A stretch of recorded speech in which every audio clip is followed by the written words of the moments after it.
मंदिर में चमड़े के जूते लेकर आ गए। नामदेव तो परमहंस संत थे। परमहंस का स्वभाव बच्चे की तरह होता है, वहां चुनाव नहीं है। परमहंस के स्वभाव में चुनाव नहीं, वहां न कोई अच्छा है न कोई बुरा है, सब सम।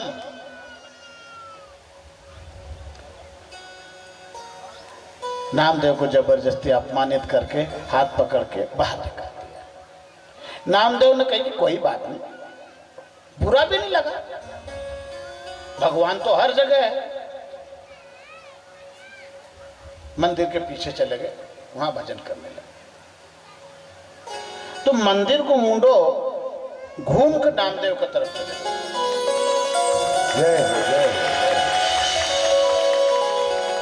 अब पूरी सभा में बड़ा हल्ला हो गया कि ये साधु कुछ चमत्कारी है, कुछ तांत्रिक है, कुछ विद्या जानता है, तो अपनी तंत्र विद्या से मंदिर का मुंह घुमा लिया। क्या करें, भाव है अपना अपना। जाकी रही भावना जैसी, प्रभु मूरत देखी दिन जैसी। भगवान राम जब धनुष तोड़ना के लेना उठा जनकपुरी में,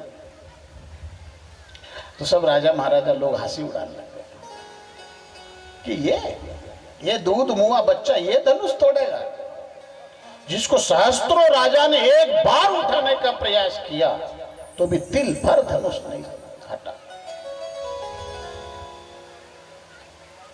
कोई ने दुश्मन की दृष्टि से देखा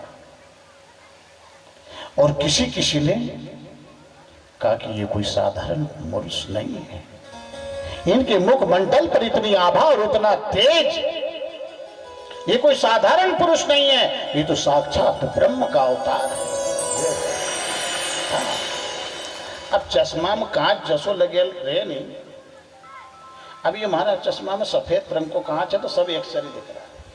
अबे ये फ्रेम में से ये कांच निकालो, काला वाला बैठा लो, तो फिर कैसा दिखाए? सब काला दिखने लगता है। अच्छा, काला वाला निकाल लो, दूसरे कलर वाला बैठा हो, तो जैसी दृष्टि वैसी सृष्टि। तुम जिसको जिस दृष्टि से, जिस भाव से देखोगे वैसा दिखने लग जाएगा। नामदेव को कौन जाने कि इतना परमहंस महात्मा है, और परमहंसों के लिए तो भगवान नाचता है।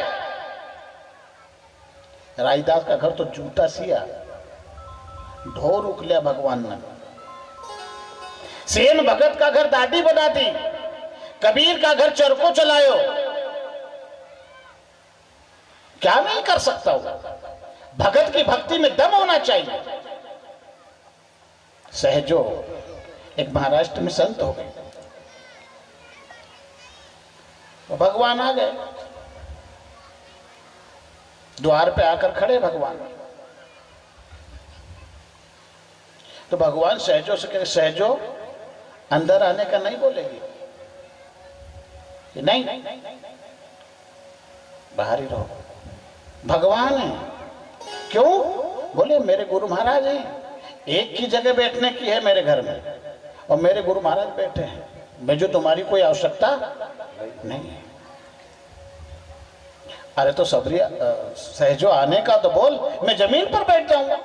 हाँ तो जमीन पर बैठे तो आ जाओ, एक सिंहासन है मेरे पास, मेरे गुरुजी बैठे हैं।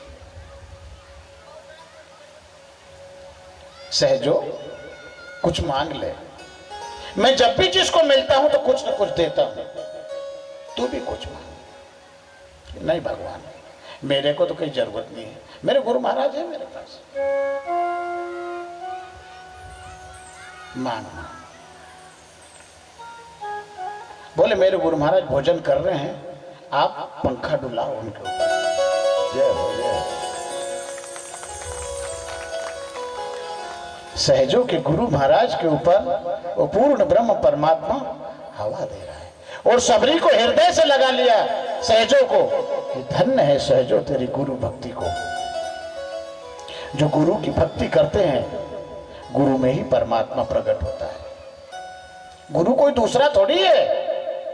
गुरुर ब्रह्मा गुरुर विष्णु गुरुदेवो महेश, गुरु साक्षात परब्रह्म तस्मै श्री गुरुवे। ये भगवान श्री कृष्ण का वाक्य है। गुरु ही नर रूप में हरि है, नारायण है। बादशाह के पास चुगली करी कि महाराज एक संत नामदेव आया जिसने मंदिर का मुंह घुमा दिया। बादशाह ने नामदेव को बोला, दे नामदेव मंदिर के मुंह को कैसे घुमाया? कि प्रभु जो पूरी दुनिया को घुमाता है उसके अलावा कौन घुमा सकता है? उसके विधान को कौन बदल सकता है? मैं कौन होता हूं मंदिर के मुंह को घुमाने वाला? अच्छा तेरा भगवान ऐसा है, बताए गाय के पेट में क्या है? नामदेव ने कहा कि पीछे छूटा अब भी तो क्या दो, गाय जनेगी ब्याहेगी, जब पता चलेगा कि गाय के पेट में बछड़ा है, जैसी गाय है वैसे ही कलर का बछड़ा है। वो बादशाह ने तुरंत कसाई को बुलाए और गाय की 2 फांक करवा दी। अब गाय के अंदर जैसा नामदेव ने कहा था वैसा ही बछड़ा पाया गया। कि नामदेव तेरी एक बात सत्य हो गई, पर अब ये गाय को पुनः जीवित कर। देखो संतों का जीवन, देखो संतों को कितनी त्रास देता है ये जगत। जगत और भगत दो ही को 3 और 6 जसो मान लो। 3 और 6 आमना सामना नहीं रहे, एक दूसरा का विपरीत पीठ दो की एक तरफ है। इसी प्रकार जगत का और भगत का बैर है। 99% जगत भगत को तकलीफ ही देता है। अब नामदेव तो सीधे भजन कर रहा था, पर जबरदस्ती की उलझन। नामदेव इस्लामी भाषा में परमात्मा से पुकार कर रहा है कि तुझको आना पड़ेगा अल्लाह, तुझको आना पड़ेगा अल्लाह। अरे तू सुन यशोमती के लाला, तुझे आना पड़ेगा। अधम ने गौवा हंडाली, तुम देखो नजर भर अल्लाह। ये अधम दुष्ट ने, पामर ने निर्दोष गौ माता की जान ले ली। ये कलंक मुझे लगेगा। और ये गाय कभी आज जीवित नहीं हुई प्रभु, तो ये निश्चित है कि आज मुझे फांसी के फंदे पर लटकना पड़ेगा। और मुझे अपने मरण का भी दुख नहीं है, क्योंकि ये शरीर तो नश्वर है। जिसका जन्म हुआ उसकी मृत्यु निश्चित है, मरेगा ही, ये तो रोज मर रहा है। मुझे अपने मरने का जरा सा भी दुख नहीं है। मुझे दुख उस बात का है कि कभी गाय आज जिंदी नहीं हुई तो इतिहास तुझे बदनाम करेगा कि नामदेव भगवान के भजन करने में फांसी के फंदे पर लटक कर मर गए। तेरा कोई नाम नहीं लेंगे, तुझे बदनाम करेंगे, इसलिए मुझे तेरा नाम कलंकित न हो जाए इसकी चिंता है, इसलिए तेरे लिए आना पड़ेगा। नामदेव गाय की परिक्रमा कर रहे हैं, तदाकार होकर 5 प्राणों को इकट्ठे करके एकदम परमात्मा से संपन्न जोड़ लिया। पल भर में नामदेव गाय की चद्दर हटाते हैं तो टूट गया तार, निकल गया फांसा। गाय घास खाती खुल्लम खुल्ला, तुझको आना। गाय घास खाते हुए पाए। बादशाह तोबा तोबा करने लगा कि धन्य है नामदेव तेरी भक्ति को। तो उन लोगों को कहा कि भैया नामदेव जात को रंगारो, जिन गौ जीवई और देवल फेरो। ऐसे संतों को सताने में क्या होता है? राजा खुद अपनी भेंट लेकर सिंगाजी बाबा के पास पहुंचा कि प्रभु ये हमारी भेंट आप परमात्मा को समर्पित करो। आप समर्थ हो। उनको प्रणाम किया, क्षमा याचना की, उनका पूरा सम्मान किया। सिंगाजी बाबा हरसूद वापस आते हैं और यहां आकर फिर वापस निर्णय लेते हैं कि अब खजूरी छोड़कर पीपलिया पहुंचा जाए। हरसूद छोड़कर, हरसूद से सिंगाजी बाबा पीपलिया जा रहे हैं। अभी तक हरसूद तहसील में निवास करते थे। पीपलिया जब पहुंचे तो वहां के राजा मालगुजार हरजी डोंगरू आदिवासी समाज के थे। उनको जब पता चला कि सिंगाजी बाबा पीपले आ रहे हैं तो खुशी का कोई पारोवार नहीं रहा कि सिंगाजी जैसे महापुरुष आज हमारी पीपला की धरती को पावन करने के लिए पधार रहे हैं, उनका आज पदार्पण हो रहा है। तो समस्त नगरवासियों को एकत्रित किया, गाते बजाते हुए, और सिंगाजी बाबा की अगुवानी के लिए जा रहे हैं।